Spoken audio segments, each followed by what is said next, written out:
আমার সোনার বাংলা আমি তোমায় ভালোবাসি, চিরদিন তোমার আকাশ তোমার বাতাস আমার প্রাণে, ওমা আমার প্রাণে বাজায় বাঁশি। সোনার বাংলা আমি তোমায় ভালোবাসি। বিশ্বকবি রবীন্দ্রনাথ ঠাকুর আমাদের এই জাতীয় সঙ্গীতে লিখেছেন, এবং আমাদের এই জাতীয় সঙ্গীত শুধুমাত্র একটি গান নয়, এটি বাংলাদেশের সংস্কৃতি, ঐতিহ্য এবং স্বাধীনতার প্রতি গভীর ভালোবাসা ও শ্রদ্ধার প্রতীক, সংগ্রাম ও জাতীয় পরিচয়ের প্রতীক। সুপ্রিয় সুধী, আমন্ত্রণ জানাচ্ছি এনটিভির নিয়মিত আয়োজন সংলাপ প্রতিদিন আমাদের সাংস্কৃতিক সংগ্রাম অনুষ্ঠানে। আজ আমাদের সাথে এনটিভির স্টুডিওতে উপস্থিত আছেন দুজন প্রতিভাবান তরুণ শিল্পী। আছেন এই সময়ের অত্যন্ত জনপ্রিয় সঙ্গীত শিল্পী এবং অভিনয় শিল্পী জুলফিকার নুরি অ্যাঞ্জেল, যিনি অ্যাঞ্জেল নূর নামেই পরিচিত। আছেন আরেক জনপ্রিয় মিউজিক ডিরেক্টর ও কিবোর্ডিস্ট আসিফ আহমেদ। চলুন কথা বলি তাদের সাথে। আপনাদের এনটিভির স্টুডিওতে স্বাগত জানাচ্ছি। তো শুরুতেই আপনারা শুনছিলেন যে জাতীয় সঙ্গীত নিয়ে আমি বলছিলাম। তো আমাদের এই যে জাতীয় সঙ্গীত নিয়ে চারিদিকে এই মুহূর্তে এত ধরনের বিতর্ক হচ্ছে বা কথা হচ্ছে, তরুণ প্রজন্মের শিল্পী হিসেবে আপনারা বিষয়টি কীভাবে দেখেন? আমি যদি আপনাকে দিয়ে আসতে চাই। আসলে এখন 2025 সালে এসে এখন আমাদের ভাবা উচিত যে আমরা কিভাবে আমাদের দেশটাকে ডেভেলপ করব, জি, কিভাবে দেশের আরো অনেক বড় বড় সমস্যা আছে এটা ছাড়া। আর জাতীয় সঙ্গীতের ব্যাপারটা তো খুবই মীমাংসিত একটা ঘটনা। আর যতটুকু আমি জানি, এটা তো গগন হরকার নামে একজন বাউলের সুর। পরে 1905 সালে তখন রবীন্দ্রনাথ ঠাকুর গানটা লিখেছিল, তখন বঙ্গভঙ্গের সময়। জি, তারও অনেক দিন পরে 71 সালে এসে বাংলাদেশ স্বাধীন হয়েছে। সো আসলে কোনো ধরনের কনফ্লিক্ট, কোনো ধরনের লজিক, কোনো কিছুই আসলে আমার মনে হয় না যে জাতীয় সঙ্গীতের মতো একটা বিষয়কে কোনো প্রশ্নবিদ্ধ করতে পারে। এবং গাইতে বা ইমোশনাল জায়গা থেকে তো আমাদের কোনো সমস্যা হচ্ছে না। তার চেয়ে বড় কথা, আমরা ছোটবেলা থেকে এটা আমরা তো সবসময় স্কুলে গিয়ে এটা কেন গাওয়ানো হয়, কারণ এই জাতীয়তা বোধ, ওই দেশের প্রতি চেতনাটা তো আমাদের এই গানের থ্রুতেই হয়েছে। যে উদ্দেশ্যে লিখুক, অনেক মানে অনেক কথা থাকতে পারে, কিন্তু আলটিমেট কথা হচ্ছে যে এটা আমাদের আবেগের সাথে জড়িত। এখন 50 বছর পরে এসে এই আবেগটা পরিবর্তন করতে চেষ্টা করাটা একটা দুঃসাহস ছাড়া আমার কাছে আর কিছু মনে হয় না। গুড। আসিফ, কি বলবেন এই বিষয়ে? আমার কাছে মনে হয় যদি গানের কথাগুলো একটু মিসলিডিং হতো তাও আমি বুঝতে পারতাম, কিন্তু আমরা ছোটবেলা থেকে এঞ্জেল যেটা বললো যে শুনে আসতেছি, এটা আমাদের ইমোশনের মধ্যে জড়িয়ে গিয়েছে। জি, তো আমরা গানের লাইনগুলো যদি আমরা একটু দেখি তাহলে আমরা বুঝতে পারবো যে আমাদের দেশের সাথে অনেক কিছুই গানের প্রাসঙ্গিক। হ্যাঁ, প্রাসঙ্গিক।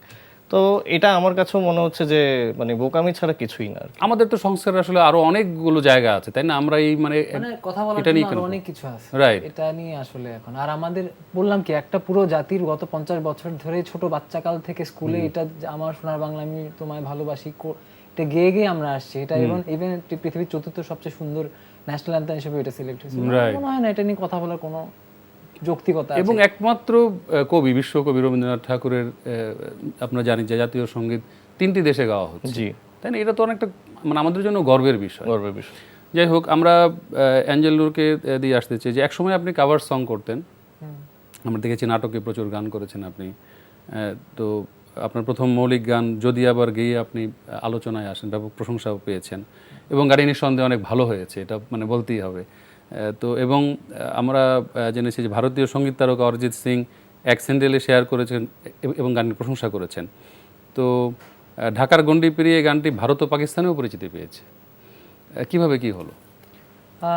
যদি আবার লিখেছি আমি, শুরু করেছি আমি, মিউজিক অ্যারেঞ্জমেন্ট করছে হচ্ছে আসিফ আহমেদ। আচ্ছা, আমাদের সাথেই আছে মিউজিক ডিরেক্টর সে। সো বেসিক্যালি আমাদের শুরু কাভার থেকে, যখন কাভারের কথা যে বললেন তখন থেকে আমাদের একসাথেই কাজ করা শুরু। আচ্ছা, ও আমার সাথে কিবোর্ড প্লে করতো। কত সাল থেকে আপনারা শুরু করেছেন? 2019। তো তখন থেকেই আমরা একসাথে কাজ করি। আমি যখন অফ হয়ে যেতাম তখন ও আমাকে পুশ করতে, কাজ করতেছ না কেন, করো। আবার ও যখন অফ হয়ে যেত তখন আমি বলতাম কেন বসে আছিস, আমাকে যখন ঠেলিস তুই কাজ করার জন্য, এখন তুই কর, কেন বসে আছিস। এরকম করতে করতে somehow I wrote the song, যে যদি আবার শুটটাও করছিলাম, ফোনে রেকর্ড করে রাখছিলাম। তো একদিন একটা শোতে আমরা যখন শো করতে গেছি তখন ওকে বললাম যে একটা গান লিখছি, একটু শুনে দেখ।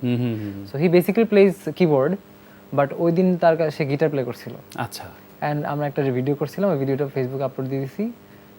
ভিডিওটা গান রিলিজ হওয়ার আগে ওইটা অনেক ভাইরাল হয়ে গেছে। পরে আমি এডিট করে ওখানে ডেট দিয়ে দিছি, 10 দিন পর ডেট দিয়ে দিছি। পরে ওকে ফোন দিয়ে বসে, দেখ আমি 10 দিন পর ডেট দিছি, আই মাস্ট রিলিজ ইট 10 দিনের মধ্যে, না হলে এটা হবে না। পরে বলছি কেমনি কি করবো, বলছে হয়ে যাবে। পরে অলনে সাইলেন্ট খুব অল্প সময়ের মধ্যে, একদিনের মধ্যে আমি এটা স্পন্সর পাইছি ভিডিও করার জন্য, হালদা ভ্যালি। তারপরে ও খুব ফাস্ট ফরওয়ার্ড কাজগুলো করে ফেলছে, আমিও ফাস্ট শুট করে ফেলছি। তাও রিলিজ ডেট 10ই জানুয়ারি ছিল, কিন্তু 14ই জানুয়ারি রিলিজ দিছি। আর ইন্ডিয়ায় তো এটা কলকাতার ফলোয়ার আমার আগে থেকেই ছিল, আচ্ছা যারা আমার গান শুনতো। সো সামহাও যেহেতু বাংলা গান আর অরিজিৎ দা তো বাংলা গান বোঝে, আমি জানি না আসলে ওনার মতো, ওনার যেই এমন একজন ব্যক্তিত্ব যার আশেপাশে এতই ভালো ভালো মিউজিশিয়ান ঘুরঘুর করতে থাকে, উনি কিভাবে এই গানটা পাইলো আর প্রেজও কিভাবে করলাম, এটা অনেক বড় একটা পাওয়া। আর আমাদের গানের শুরু থেকেই কিন্তু আমরা অরিজিৎ সিংকে ফলো করতাম, ডিসকাস করতাম রাত ভর, আচ্ছা হ্যাঁ কিভাবে এই গানটা লিখলো, কি করলো, ওইভাবেই আর কি। তো এই গানটা নিয়ে আমি কি বলবো যে যে ধরনের আলোচনা মানে হয়েছে এবং গানটি নিঃসন্দেহে অনেক মানে ভালো হয়েছে, এটা মানে বলার অবকাশ রাখে না, যেহেতু অরিজিৎ সিং এর মতো শিল্পী এটা নিয়ে প্রশংসা করেছেন। এবং তবে আমার কাছে মনে হয়েছে যে মানে মিউজিক ভিডিওটা গানটার তুলনায় একটু দুর্বল হয়েছে। আমি তো এটা মিউজিক ভিডিও করি নাই, এটা কি ছিল তাহলে আমরা যদি দেখতে পাই গানটা আমি যেটা ভেবে লিখছিলাম, আচ্ছা ভিজুয়ালি আমি ওইটা, আর এটা এডিট কিন্তু আমি করছি ইউটিউব দেখে জীবনে প্রথমবার। কারণ আমি চাচ্ছিলাম মানুষ ভিডিওটা আপনারা কেউ বুঝবে না ইজিলি, কিন্তু আমি বুঝি যে ভিডিওটা তারপর নিজের জন্য তৈরি করা। আমি যখন এই গানটা আপলোড দিচ্ছি তখন আমার 3000 সাবস্ক্রাইবার মাত্র ইউটিউব চ্যানেল, এখন 80,000। আমি তো জানতাম না গানটা অরিজিৎ সিং শুনবে, হয়তো তখন হয়তো অনেক তামঝাম করে ভিডিও করতাম যেমনটা এখন করা হবে। কিন্তু ব্যাপারটা হচ্ছে কি যে যেটা মন থেকে যা আসে না, ওটা যতই লো প্রোডাকশন হোক না কেন, ওটাই ওটার বেস্ট পার্ট। Right right. আমার কাছে মনে হয় না যে খুব একটা লাক্সারি, খুব একটা গ্ল্যামার সবসময় প্রয়োজন আছে, মানে খুব ন্যাচারালি, খুব সিম্পলিসিটির সাথেও আসলে অনেক বেশি রিয়েলিটিটা শো করা যায়। মানে আমি নিজে অনেকবার শুনেছি গানটি শুনে কখনো কখনো মনে হয় আপনি আসলে কাকে ভেবে লিখেছেন, মাকে ভেবে না প্রেমিকাকে ভেবে, আসলে আপনার মধ্যে কি কাজ করেছে গানটি লেখা? আসলে পৃথিবীর সব সম্পর্ক হচ্ছে বন্ধুত্বের সম্পর্ক। আমার কোনো হারিয়ে যাওয়া বা কোনো একটা বন্ধুত্ব নিয়ে লিখছি আসলে, এর বেশি আর কিছু। আচ্ছা, তো আমরা অবশ্যই আজকের এই অনুষ্ঠানে আপনাদের দুজনকে পেয়েছি একসঙ্গে, গানটি তো শুনতেই হবে, আমরা একটা গানটা শুনতে চাই। ঠিক আছে, এটা যে কোরাস পার্টটা সেটা করছি। জি নিশ্চয়ই। যদি আবার দেখা হয় তোমার আমার, ভুলে যেও সব অভিমান, ছিল যত ঋণ, আছি আজও আমি শুধুই তোমার, জানি তুমি অন্য কারো, আমি দিশাহীন। বাহ, চমৎকার। তো আসিফ আহমেদ, আপনি তো নর্থ সাউথ ইউনিভার্সিটিতে সাংস্কৃতিক সংগঠনের সদস্য। জি। এবং আপনারা দুজনেই বোধহয় সেই সদস্য ছিলাম। তো সেখানে কি ধরনের সাংস্কৃতিক কর্মকাণ্ড হয়ে থাকে? সেখানে আসলে আমরা মোস্টলি বাংলা যে কালচারটা, সেটা যদি আমরা নৃত্য বলি কিংবা গান, অ্যাক্টিং, সব রকমের সেখানে কালচারাল অ্যাক্টিভিটিস হয়। আমরা সেখানে প্র্যাকটিস করি, আমাদের বিভিন্ন প্রোগ্রাম হয়, যেমন আমাদের একটা প্রোগ্রাম আছে, অ্যানুয়াল কালচারাল ইভেন্ট, প্রতি বছর হয়। সেখানে আমরা খুব গ্র্যান্ড করে এনএসইউর যে অডিটোরিয়াম, সেখানে আমরা এই প্রোগ্রামটা করে থাকি আর কি। তো এভাবে আমরা আমাদের কালচারাল অ্যাক্টিভিটিসগুলো চলতে থাকে, পাশাপাশি ভার্সিটির যে কার্যক্রম। তো আপনারা দুজন কি মানে সেখানে কি করতেন, মানে গান নিয়েই কাজ করতেন? আমরা দুজন সেখানে মিউজিকেই আমাদের পরিচয় হয়, সে গান গাইতো আর আমি হচ্ছে তখন কিবোর্ড প্লে করতাম। তো ওনার সাথে ফার্স্ট থেকে যেটা দেখা গেছে যে আমার সাথে অনেক টেস্ট, গানের যে টেস্ট, এরকম সবকিছু মিলে যাচ্ছিল। বাস আমি বুঝতেছিলাম যে উনি কি চাচ্ছে। একটা পারফরমেন্সের সময় তো আসলে অনেক আই কন্ট্যাক্ট হয় এন্ড হচ্ছে একটা কম্বিনেশন কাজ করে। তো ওনার সাথে সেটা আমার খুব ভালো হতো ফার্স্ট থেকেই। তখন থেকেই আমরা প্ল্যান করছি যে আচ্ছা, যেহেতু আমরা একসাথে এত বেশি কাজ করতে পারতেছি, খুব ভালো লাগতেছে একসাথে কাজ করে, তো আমরা ওয়াই নট আমরা কিছু ওন কাজ করা স্টার্ট করি। তো এঞ্জেল নূর, আপনার জন্ম এবং বেড়ে ওঠা চট্টগ্রামে, জি, এবং বাড়ি থেকে পালিয়ে আপনি ঢাকায় চলে এসেছেন, সেই গল্পটা কেমন ছিল? মানে পালাতে হলো কেন? পালাতে হয় না, বেসিক্যালি আমি এনএসইউতে ভর্তি হয়েছিলাম। তখন যখন ভর্তি হয়েছি 17-এ, তখন 2017 সালে, তখনও আমি আসলে সিঙ্গার হিসেবে নিজেকে ওভাবে এক্সপ্লোর করিনি। তো এনএসইউ এসএসএ জয়েন করলাম। তো একটু একটু করতে করতে করতে একদিনে একটা আমাদের এরকম করতে করতে 2 বছর 2.5 বছর আমি তখন কোরাসে সবার সাথে একটু একটু গান গাইতাম। বৈশাখ বসন্তে এসএসএর হয়ে কোরাসে গান গাইতাম। প্রথম 2 বছর আমি ওভাবেই গাইছি। তো 2019-এর ডিসেম্বরের সময় তখন আসিফ আসছে, এনএসইউতে জয়েন করছে। ও বেসিক্যালি আমার ফ্রেন্ড, আবার জুনিয়রও 1 বছরের। হ্যাঁ, আমার ক্লাবের দিক দিয়েও আমার junior. So we are very much friendly. কিন্তু ক্লাবে গেলে ভাইয়া ভাইয়া বলতো, কিন্তু বাট মেনটেন করতাম আর কি। He is a very good friend of mine, আমি এটা বলতে বেশি স্বাচ্ছন্দ্য বোধ করি। সো 19 সালে আমাদের একটা আপু ছিল দেবশ্রী চন্দ্র রায় চৌধুরী। সো ক্লাসরুমে হ্যাঁ উড়া লাগে উড়া ধরা গানটা উনি গাইছিল। সো ক্লাসরুমে একটা গুনগুন করছিলাম, উনি পাশেই বসা ছিল, ইউ সিং রিয়েলি ওয়েল। আমি ক্লাসরুমে একটা রেকর্ড করি, শেষে রেকর্ড করছিল, ইট গট ভাইরাল। এরপরে -40 ইয়ার সেলিব্রেশন কম্পিটিশন হলো, আমি একটু ট্রাই করে দেখলাম, পরে ফার্স্ট হইলাম। আমার লাইফের প্রথম কনসার্ট ছিল -40 ইয়ার সেলিব্রেশনে। আচ্ছা আচ্ছা, শাফিন ভাই আর আহমেদ ভাই পারফর্ম করছিল। সো ওইভাবে শুরু আর কি। আচ্ছা, তো Asif Ahmed, Angel Noor and friends নামে আপনাদের একটা Angel Noor and band, okay, Angel Noor and band, তো ওটার সাথে আপনি যুক্ত আছেন। এছাড়াও কি আপনি অন্য কোনো টিমের সাথে কাজ করেন? জি, আমার এছাড়া আরো 2টা ব্যান্ড আছে, লেভেল 5 আর ফ্যান্টাসি রয়্যাল নামের একটা ব্যান্ড আছে।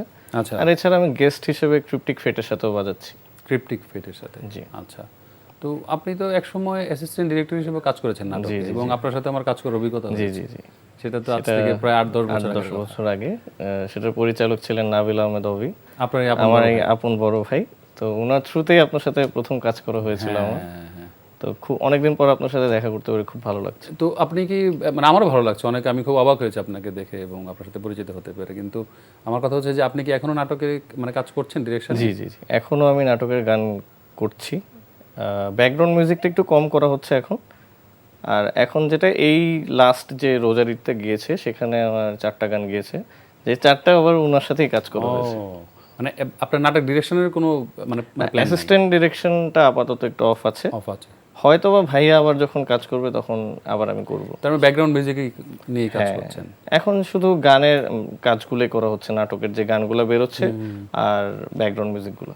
এবং আপনি মানে কিবোর্ড প্লে করে থাকেন? হ্যাঁ, এমনিতে যখন আমি ব্যান্ডের সাথে পারফর্ম করি তখন আমি কিবোর্ড প্লে করি আর ভোকাল, ব্যাক ভোকালস দিই। আপনাদের এখন মানে কনসার্টের ব্যস্ততা কেমন? কনসার্টের ব্যস্ততা অলরেডি একটা শেষ করলাম, এই মাসে আরো দুটো বড় কনসার্ট আছে। সবচেয়ে বড় কনসার্ট যেটা হচ্ছে সেটা 26 তারিখে পাকিস্তানি ব্যান্ড বায়ান আসতেছে বাংলাদেশে। সো আমরা একটা কোলাবোরেশন পারফরম্যান্স করছি, কালচারাল এক্সচেঞ্জ টাইপের, বাংলা আর আপনার গান ওরা গেয়েছে, ওদের গান আপনারা এই গেয়েছেন, ধরনের গাইবে হয়তো, এরকম একটা কোলাবোরেশন প্ল্যান করছি। কয় তারিখ হচ্ছে এটা? 26 তারিখ, 26 মে। 26 মে। আচ্ছা, কোথায় হচ্ছে? কেআইবিতে, কেআইবি, কৃষি ইনস্টিটিউট খামারবাড়ি। আচ্ছা, সো ওটার জন্যই এখন ব্যস্ততা, ওটার জন্যই আমাদের প্র্যাকটিস সবকিছু। আবার নতুন গানও কিছু রিলিজ হবে, ওটা শুটে আমি আবার কালকে ঢাকার বাড়ি যাব। এই আছে আর কি, এগুলো নিয়ে আছে। মানে আপনাদের কি অ্যালবাম করার কোনো পরিকল্পনা আছে? আসলে এখন, আগে অ্যালবাম ছিল, আগে যে অ্যালবাম কিনতো মানুষ সিডি, এখন আসলে ওই ট্রেন্ডটা নাই। আমি চিন্তা করছিলাম, আমরা ডিসাইড করছিলাম একসাথে যে অ্যালবাম করে দিই, আমাদেরকে অনেকগুলো গান লেখা। এখন মেইন কথা হচ্ছে আমরা এত ব্যস্ত হয়ে গেছি কাজের মধ্যে, এই একসাথে সবগুলো গান রেডি করে দিলে আসলে কখন মানুষ শুনবে অনেক দেরি হয়ে যাবে। আমার মনে হয় যে কাজের ফাঁকে, আমি আবার অ্যাক্টিং করি যেহেতু, কাজের ফাঁকে যখনই পারছি আমি ভয়েসটা দিয়ে দিয়েছি, বাকি ও কাজ করছে, আমি আবার শুটিং এ বিজি হয়ে যাচ্ছি, শুটিং থেকে এসে আবার দেখাচ্ছি গানে ভিডিও করতেছি। সো আমার মনে হয় একটা একটা করেই আমরা আগাবো। ফুলি তিলটা আমাদের নেক্সট রিলিজ যদি আবার পরে যেটা হয়েছে সেটা হচ্ছে তিল, সেটা 6-7 দিন আগে রিলিজ হয়েছে। তো হোপফুলি পরেরটা আমি সেটা দেখেছি। কিন্তু আমরা দেখেছি বিশ্বের মানে আমাদের যে ওয়ার্ল্ড টপ চার্টের যে ক্ষেত্রে দেখি, মানে এত বড় বড় সিঙ্গার আমরা দেখি অ্যালবাম বের হয়। এখন আমাদের ভাষার তো ওদের সাথে কম্পেয়ার করে আসলে হবে না। ইউটিউবে হয়, কম্পেয়ার করতে পারবেন কোথায়? ইউটিউবে, কারণ ইউটিউবের কোনো বাউন্ডারি নাই, কিছু নাই। আর এখানে মেইন ব্যারিয়ার হচ্ছে যে ল্যাঙ্গুয়েজ ব্যারিয়ার। আর ওদের যেই সেটআপ, ওদের যে অ্যারেঞ্জমেন্ট, ওটার সাথে তো কম্পিটেবল না। ওদের যে মার্কেটিং সব কম্পিটেবল না তো অবশ্যই। আর আমরা হচ্ছে ইন্ডিপেন্ডেন্ট আর্টিস্ট। আমাদের আসলে এখন আপনারা বা আমাদের দেশে মানুষজন বলতেছে বা মিডিয়ার হর্তাকর্তারা বলতেছে যে আমি আমাদের ইন্ডাস্ট্রির, আসলে আমরা আমাদের ইন্ডাস্ট্রির এখনো হইনি। আমরা আমাদের মধ্যেই আছি, হয়তো বাইরে জনপ্রিয় হওয়ার কারণে মানুষ বলতেছে আমাদের ইন্ডাস্ট্রি এঞ্জেল নূর, কিন্তু আমার এখন পর্যন্ত কাজ করার মধ্যে ইন্ডাস্ট্রির কোনো ভূমিকা নেই, যেটা ক্লিয়ার কথা। এবং এটা অনেক বড় আফসোসের কথা যে আমাকে বা আমাদের কাজকে অরিজিৎ সিং রিকগনাইজ করে ফেলছে, কিন্তু আমি জানি না আমাদের দেশে কত বড় বড় ডিরেক্টর আমার কাছে কোনো ঠিকঠাক অফার দিছে বলে আমার তো মনে হয় না কখনো।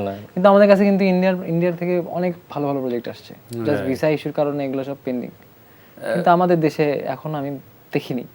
মানে যেহেতু আপনার এই গানটি দিয়েই আপনি পরিচিতি পেয়েছেন মানে বেশি দর্শক মহলে, মানে যদি আবার গানটার প্রেক্ষাপটের কথা আমি বলছিলাম যে আপনি কিভাবে এটা লিখলেন বা কি ধরনের ভাবনা থেকে লিখেছিলেন ওই সময়? ওই যে কোনো একটা বন্ধুত্ব হারায় গেলে যেমন লাগে, আচ্ছা, কোনো একটা সময়কে মনে করতে গিয়ে, সম্পর্ক বলে বন্ধুত্ব, পৃথিবীর সব সম্পর্ক, আপনার আম্মার সাথে আপনার সম্পর্কটা আসলে বন্ধুত্বই। যার সাথে যার বন্ধুত্ব যত ভালো, তার সাথে তার সম্পর্ক তত ভালো।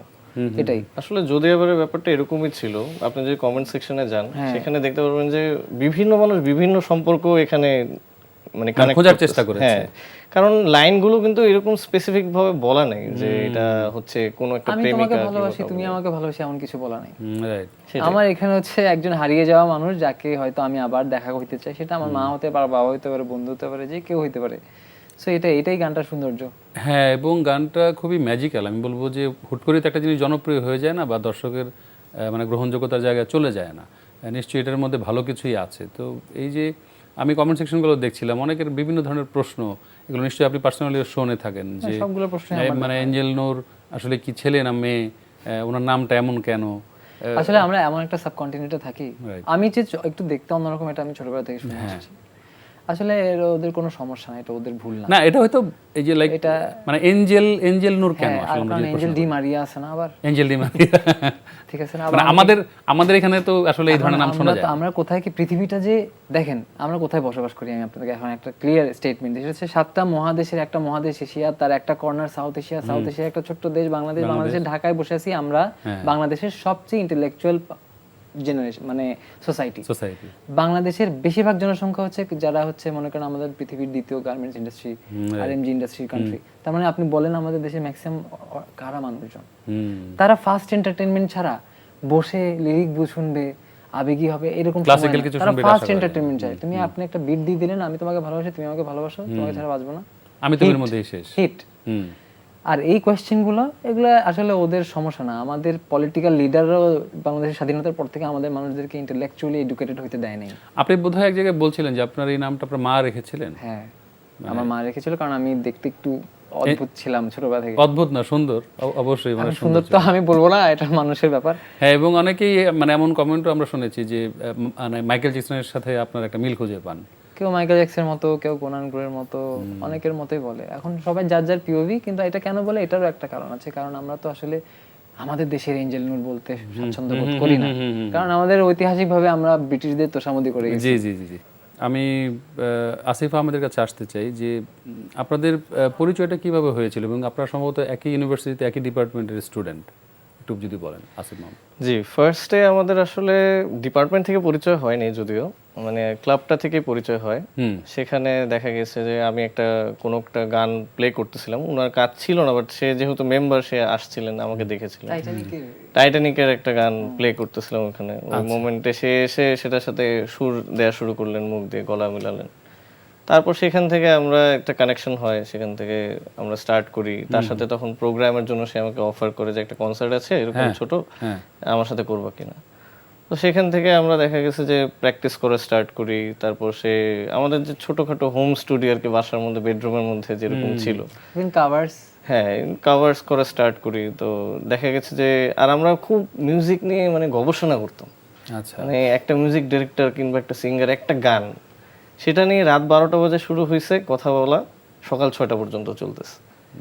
আমরা জানতামও না যে আমরা এত সময় পার করে ফেলতেছি জাস্ট একটা মানে গান নিয়ে, যে এরকম কিভাবে হলো, কিভাবে করছে, আচ্ছা এটা এখানে এটা করছে, তা আমরা কেন করতেছি না।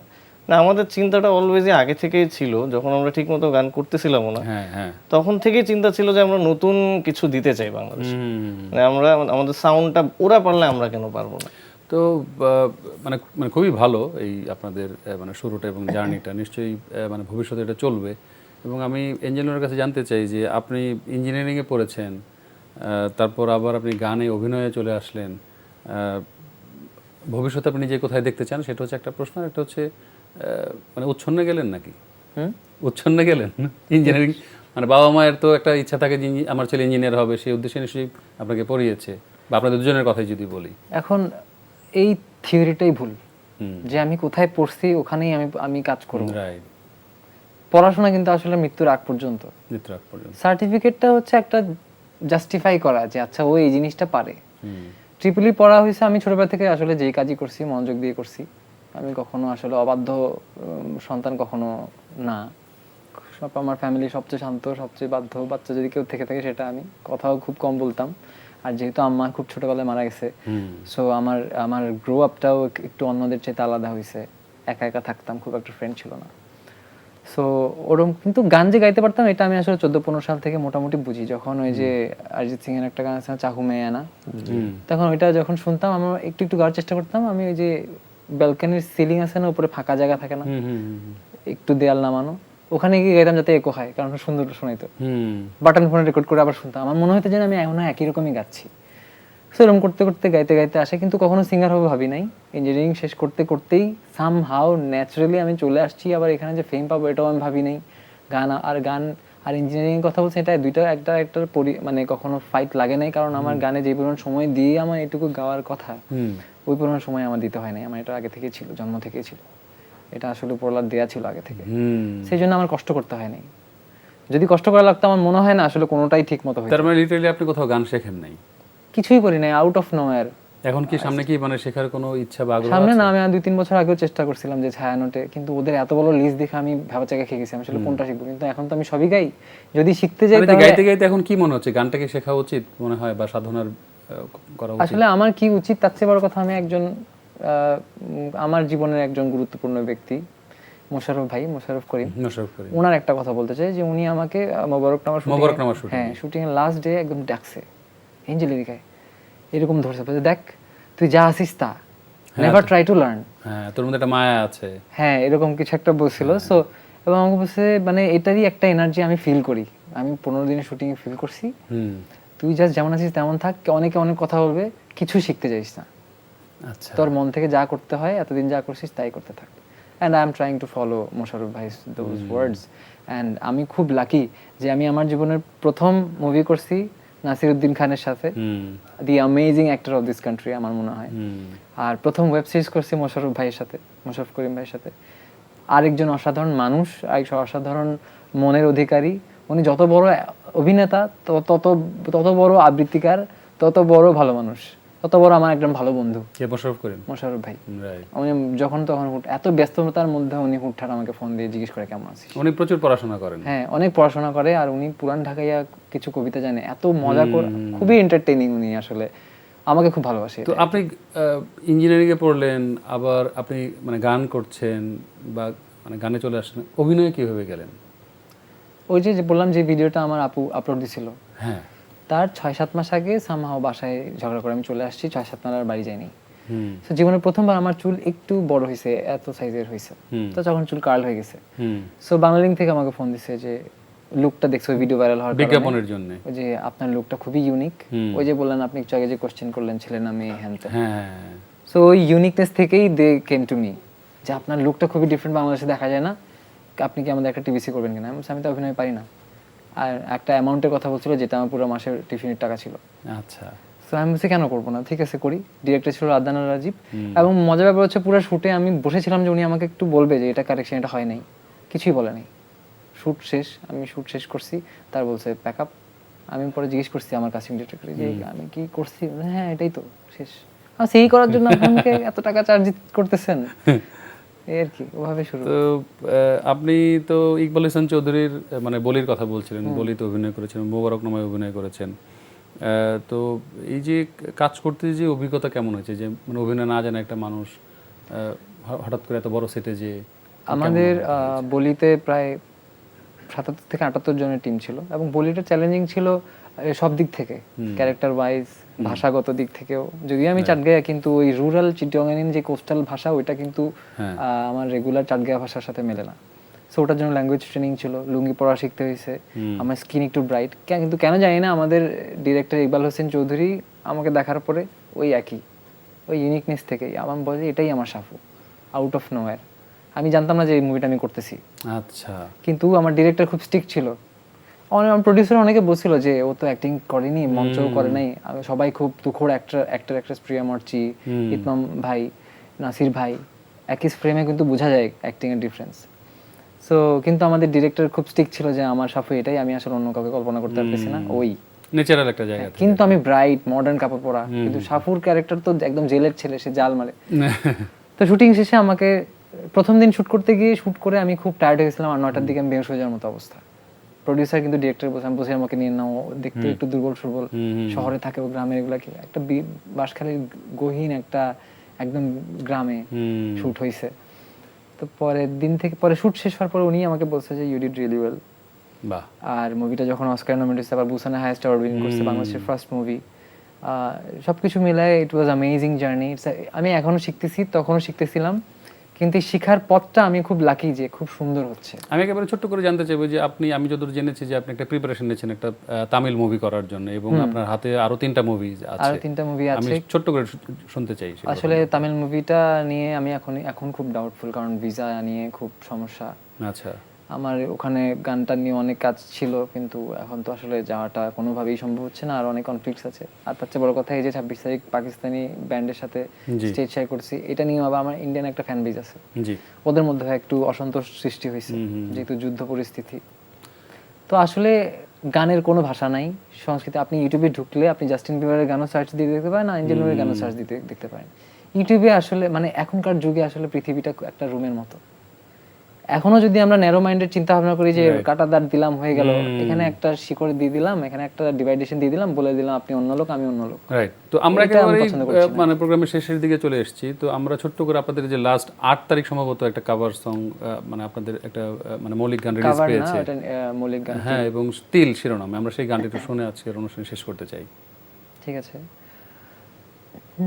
মধুরাত বজ্রপাত নাকি শীতের কুয়াশায়, কল্পনায় কোনো শখ বোনায়, ভাবছো কি আমায়, রাতে জাগা যত গল্প গান মনে পড়ছে সহসাই, তোর মায়া করে গেলা পেয়ারা ডাকছে কি আমায়, জড়ানো লজ্জার স্তব্ধতায়, মান ভাঙানো মুগ্ধতায়, আকাশ হলো নীল। ধন্যবাদ। ধন্যবাদ আপনাদের দুজনকে। আমরা একেবারে সময় স্বল্পতার জন্য আরেকদিন নিশ্চয়ই আপনাদের সাথে আড্ডা হবে, কথা হবে। এঞ্জেল নূর এবং আসিফ আহমেদ, ভালো থাকুন আপনারা। ধন্যবাদ। জি, থ্যাংক ইউ। দর্শক, আপনারা দেখছিলেন সংলাপ প্রতিদিন অনুষ্ঠানটি। আমাদের সাথে থাকার জন্য ধন্যবাদ জানাচ্ছি। পরবর্তী অনুষ্ঠান দেখার আমন্ত্রণ জানিয়ে আজকের অনুষ্ঠান এখানেই শেষ করছি। ধন্যবাদ সকলকে।